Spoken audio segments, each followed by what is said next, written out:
प्यारे बच्चों, मैं जोगिंद्र कुमार ऑनलाइन गणित शिक्षण बाय जोगिंद्र चैनल में आप सभी का स्वागत करता हूं। आज इस वीडियो में हम कक्षा 7 प्रश्नावली 4.2 की प्रश्न संख्या 4 को हल करेंगे। ये इस अध्याय की वीडियो का पार्ट नंबर 13 है। इससे पहले 12 पार्ट बन चुके हैं। यदि आपने वे नहीं देखे तो प्लीज उन्हें जाके जरूर देख लेना। आइए अब देखते हैं प्रश्न नंबर 4। निम्नलिखित समीकरणों को हल कीजिए। देखिए, ए से लेकर एल तक ये समीकरण दी गई हैं, इन्हें हमें हल करना है। मैं आपको बताना चाहूंगा कि इससे पहले जो इस अध्याय के पार्ट बने हैं उनमें हमने समीकरण की पूरी जानकारी दे दी है। समीकरण कैसे हल की जाती है, क्या क्या चरण लगाए जाते हैं, कैसे क्या तरीका है समीकरण का, वो सब सिखा दिया है। अब आइए इस प्रश्न के भी एक एक पार्ट को हल करते हैं।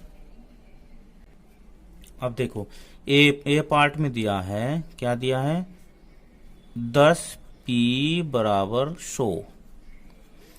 देखो, हमने आपको बताया है, अब भी बताते हैं कि यदि चर की गुणा में कोई संख्या है तो उस संख्या से दोनों पक्षों में भाग देते हैं। तो अब हम लिखेंगे समीकरण, क्या लिखेंगे, समीकरण के दोनों पक्षों में 10 से भाग देने पर, देखो 10p बराबर 100। अब कितने से देनी भाग, 10। ये लो, हमने 10 से इनमें भाग दे दी। अब 10 से 10 गया, 10 से 10 कट जाएगा तो p बराबर 10.100 यानी कि आंसर आ जाएगा 10। और जो कि इस समीकरण का हल है, p बराबर 10 इसका आंसर है। बी में देखो, बी में दिया है 10p प्लस 10 बराबर 100। तो इस समीकरण में सबसे पहले हमें इस 10 को यहां से हटाना है, इस 10 को यहां से हटाना है। अब ये कैसे हटेगा, अगर मैं दोनों पक्षों में 10 घटा देता हूं तो ये ऑटोमेटिक हट जाएगा। देखो, 10 में से 10 गया 0। तो हम यहां लिखेंगे दोनों पक्षों में से 10 को घटाने पर, 10 को घटाने पर, चलो 10p प्लस 10 माइनस 10। देखो, यहाँ 10 घटा दिया, अब यहाँ कितना आया 100, यहाँ से भी 10 घटा देंगे, 10 से 10 गया तो अब यहाँ आ गया 10p बराबर 100 में से 10 गया 90। कितना बचा, 90। अब यहाँ पर 10p की गुणा में है तो हमें रखना है खाली p, क्योंकि p का ही मान ज्ञात करना हमें। तो 10 से दोनों पक्षों में भाग कर देते हैं, 10 से दोनों पक्षों, यहां से यहां लिखें, दोनों पक्षों में 10 से भाग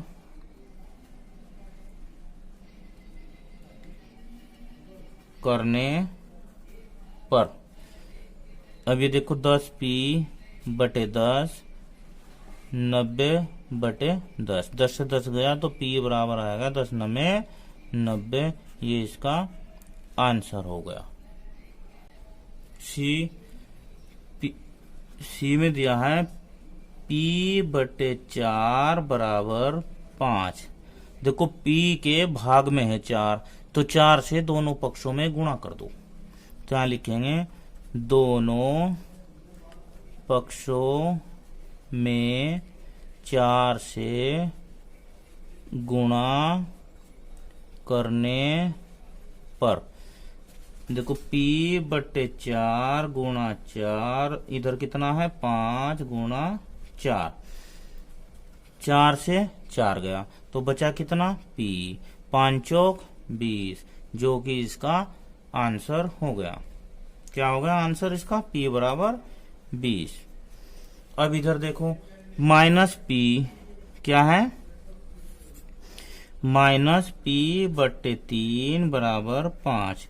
अब 3 भाग में है तो 3 की दोनों पक्षों में गुणा करने पर, दोनों पक्षों में 3 से गुणा करने पर, देखो माइनस पी बटे 3 गुणा 3, इधर कितना 5 गुणा 3, 3 से 3 गया, बचा कितना माइनस पी बराबर 5 तिया 15, कितना बचा 5 तिया 15। अब P बराबर देखो ऐसा करते हैं, ये माइनस इधर आ जाएगा, P माइनस 1 से गुणा कर देते हैं तो माइनस इधर आ जाएगा, ये इसका आंसर हो जाएगा। क्या हो जाएगा? ये इसका आंसर हो जाएगा। अब ये देखो 4 का ई, 3p बटे 4 बराबर 6, 3p बटे 4 बराबर 6। अब इसे कैसे करेंगे? देखो 3p बटे 4 बराबर 6। अब हम देख रहे हैं कि p में 3 बटे 4 की गुणा है। कितने की गुणा है? 3 बटे 4 की गुणा है। तो अब हम क्या करेंगे कि दोनों पक्षों में 4 बटे 3 की गुणा कर देते हैं, इसके उल्टे की गुणा कर देते हैं।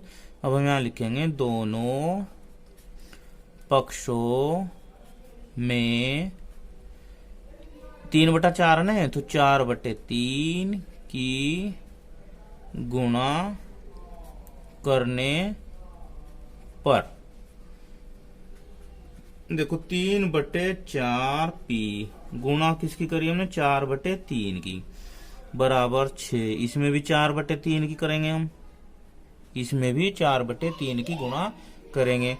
अब देखो 4 से 4 गया, 3 से 3 गया, ठीक है। यहां बच गया पी, क्या बच गया? पी।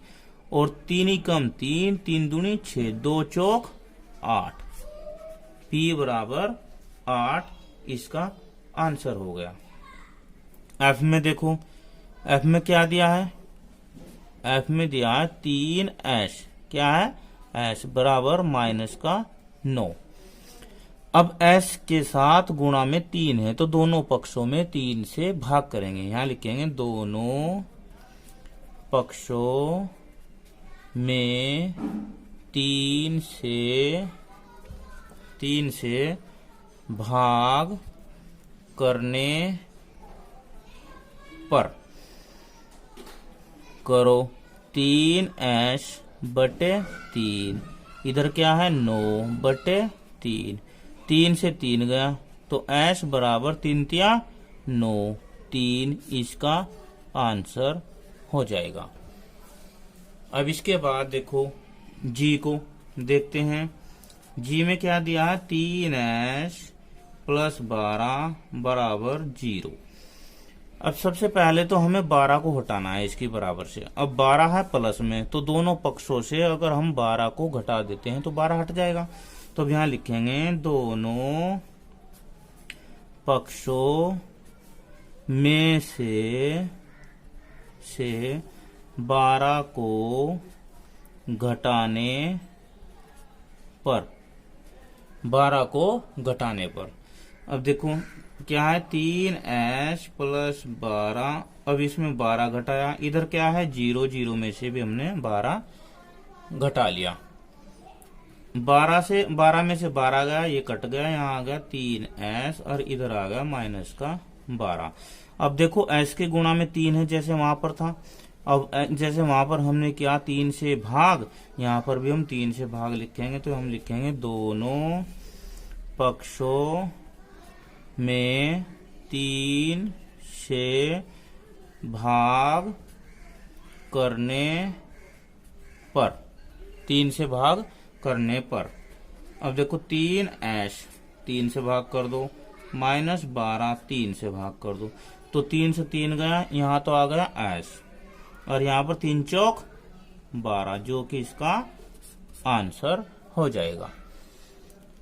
अब h में क्या दिया है? h में दिया है 3s बराबर 0।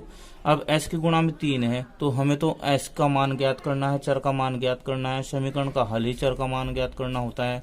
तो हम यहाँ लिखेंगे दोनों पक्षों में 3 से भाग करने पर, क्या करने पर? भाग करने पर 3s बटे 3 बराबर 0 बटे 3। अब 3 से 3 गया एस, और 0 को 3 से भाग दिया तो 0। ये इसका आंसर हो जाएगा। अब इसे देखो आई को, आई भी इसमें दिया है 2q। देखो चर का मान बदलता रहता है, इसमें q हो गया। अब 2 से गुणा हो रही है तो हम यहाँ लिखेंगे दोनों पक्षों में गुणा है तो भाग लिखेंगे, 2 से भाग करने पर। अब यहाँ देखो 2q बटे 2 हो जाएगा, इधर 6 बटे 2 हो जाएगा। अब जब भाग करेंगे तो 2 से 2 कट जाएगा तो q बराबर 2 तिया 6। ये इसका आंसर हो जाएगा। क्या हो जाएगा इसका आंसर? q बराबर 3। q बराबर 3 इसका आंसर हो जाएगा। इसके बाद इधर जे देखते हैं, इसमें क्या है? इसमें दिया है 2q माइनस 6 बराबर 0। तो सबसे पहले तो हमें 6 हटाना है। अब 6 कैसे हटेगा? दोनों पक्षों में 6 जोड़ देंगे। तो यहाँ लिखेंगे दोनों पक्षों में 6 जोड़ने पर। क्या करने पर? 6 जोड़ने पर। चलो जोड़ते हैं। 2q माइनस 6 प्लस 6, इधर 0 है प्लस 6, 0 में भी जुड़ जाएगा। 6 से 6 गया, इधर हो गया 2q बराबर 6। अब देखो 2 की गुणा हो रही है तो 2 से दोनों पक्षों में भाग करने पर, दोनों पक्षों में 2 से भाग देने पर करो। 2q बटे 2, इधर कितना? 6 बटे 2, 2 से 2 गया, बचा कितना? q, और 2 तिया 6, 2 तिया 6। क्या आंसर आ गया? आंसर आ गया q बराबर 3। के में क्या है? 2q प्लस 6 बराबर 0। देखो ये भी सेम ऐसा है, बस इसमें माइनस है और इसमें प्लस है। तो दोनों पक्षों में क्या लिखेंगे? दोनों पक्षों से 6 को घटाने पर, 6 को घटाने पर 2q प्लस 6, 6 घटा दो, इधर 0 है 6 घटा दो। तो अब क्या हो जाएगा? 6 से 6 गया तो बचा 2q बराबर माइनस का 6। अब 2 की गुणा है, जैसे इसमें किया ऐसे इसमें 2 से भाग कर देते हैं। तो यहाँ लिखेंगे दोनों पक्षों में 2 से भाग करने पर। तो चलो कर देते हैं। 2q बटे 2, इधर होगा माइनस का 6 बटे 2। तो जब भाग दिया तो 2 से 2 कट गया, बचा कितना? q, और 2 तिया 6। तो ये इसका आंसर हो गया। अब इधर देखो, इधर क्या दिया है? 2q प्लस 6 बराबर 12, यानी कि 2q प्लस 6 बराबर 12। 6 को हमें हटाना है पहले, तो हम यहाँ लिखेंगे दोनों पक्षों में से 6 को घटाने पर। क्यों घटा रहे? क्योंकि यहाँ पर प्लस में है, ये प्लस में है। तो 2q प्लस 6 घटा दो 6, इधर कितना? 12 घटा दो 6, 6 से 6 गया, बचा कितना? 2q बराबर 12 में से 6 गए 6। अब ऐसे ही जैसे इसमें भाग दिया था ऐसे इसमें लिख देते हैं कि दोनों पक्षों में 2 से भाग करने पर, 2 से भाग करने पर 2q बटे 2 बराबर 6 बटे 2, 2 से 2 गया, यहाँ आ गया q बराबर 2 तिया 6, q बराबर 3 इसका आंसर हो गया। आशा करता हूँ ये सवाल आपको हल करने आ गए होंगे। कोई ज़्यादा कठिन नहीं है। वीडियो अच्छी लगी तो लाइक करना, शेयर करना, कमेंट करना, अपने दोस्तों को शेयर करना। धन्यवाद। आपका दिन शुभ हो।